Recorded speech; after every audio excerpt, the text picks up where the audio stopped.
এখানে পূর্ণিমার দোকান আছে যে এখানে ওইখানে জিলাপি তারপরে সিঙ্গারা এগুলি খুব ভালো জিনিস।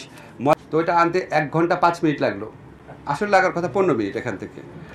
আমার এখানে একবার দুজন উপদেষ্টা আসলো, তো আমি বললাম যে এখানে পূর্ণিমার দোকান আছে যে এখানে ওইখানে জিলাপি তারপরে সিঙ্গারা এগুলি খুব ভালো জিনিস। বললাম ওনারা খাবেন নাকি, বললো হ্যাঁ খাবেন। তো আমি ওটা আনতে দিলাম, তো ওটা আনতে 1 ঘন্টা 5 মিনিট লাগলো। আসলে লাগার কথা 15 মিনিট এখান থেকে। তো আমি একটু ইনভেস্টিগেট করলাম কেন লাগলো। দেখা গেল যে আমি উনাকে বলেছি, উনি উনাকে বলেছে, উনি উনাকে বলেছে, উনি উনাকে বলেছে, পঞ্চম ব্যক্তি যা এটা এনেছে। তো পঞ্চম ব্যক্তি যখন আনতে গেছে উনি জানেও না যে তার আর্জেন্সি আছে বা আইন উপদেষ্টাই এটা চাচ্ছে, উনি ওনার মতো ইচ্ছা মতো এনেছে। সো এটা একটা এক্সাম্পল না, এটা হচ্ছে this is how hour administration runs. এটা তো ভাই আমার পক্ষে চেঞ্জ করা সম্ভব না। আমি নিজে ছোটাছুটি করে কাজ করি, আমার মন্ত্রণালয়ে যারা আছেন তারা অনেকে আমার ছাত্র, অনেক মাঝে মাঝে একটু খারাপ ব্যবহার করি, খুব খারাপ লাগে।